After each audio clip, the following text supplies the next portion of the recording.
اعوذ باللہ من الشیطان الرجیم بسم اللہ الرحمن الرحیم۔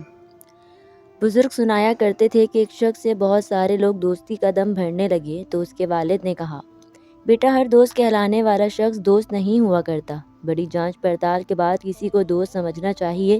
پھر باپ نے ایک دمبا ذبح کر کے بوری میں بند کیا جس سے خون ٹپک رہا تھا اور بیٹے سے کہا کہ یہ اپنے دوستوں کے پاس لے جاؤ اور انہیں کہو مجھ سے قتل ہو گیا ہے، میری مدد کرو، پھر دیکھو وہ کیا جواب دیتے ہیں۔ بیٹے نے بوری اٹھائی اور رات دوست کا دروازہ جا کھٹکھٹایا۔ دوست نے پوچھا، خیریت ہے؟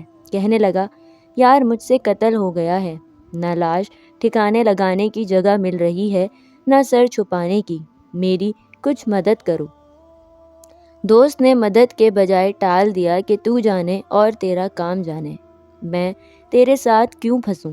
وہ دوسرے تیسرے چوتھے الغرض سب دوستوں کے پاس گیا لیکن کسی نے بھی اسے اپنے گھر میں پناہ نہ دی۔ وہ مایوس ہو کر والد کے پاس آیا اور کہا، ابا حضور آپ درست فرماتے تھے، واقعی وہ میرے دوست نہیں تھے جو مصیبت کا سن کر ہی بھاگ گئے۔ والد نے کہا، بیٹے میرا ایک دوست ہے اور زندگی میں نے اس کو ایک دوست ہی بنایا، اب تو یہ بوری لے کر اس کے گھر جا اور دیکھ وہ کیا کہتا ہے۔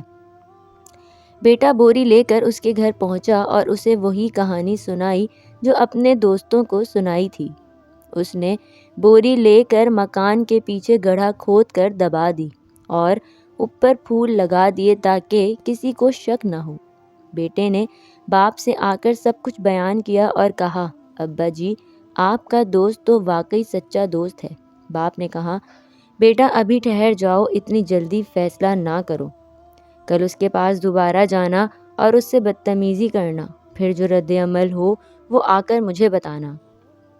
بیٹے نے ایسا ہی کیا اور اس سے بدتمیزی اور لڑائی کی۔ اس نے جواب میں کہا، اپنے والد سے کہنا فکر نہ کرے، تمہارا دوست چمن کبھی نہیں اجاڑے گا، مطلب جو پودے لاش کے اوپر لگائے ہیں وہ سدا لگے رہیں گے، انہیں کبھی نہیں اکھاڑوں گا، یعنی تیرے بیٹی کی بدتمیزی کو دیکھ کر اس کا راز کبھی فاش نہیں کروں گا، کیونکہ میں تیرا دوست ہوں۔ دوست مشکل وقت میں کبھی ساتھ نہیں چھوڑتا۔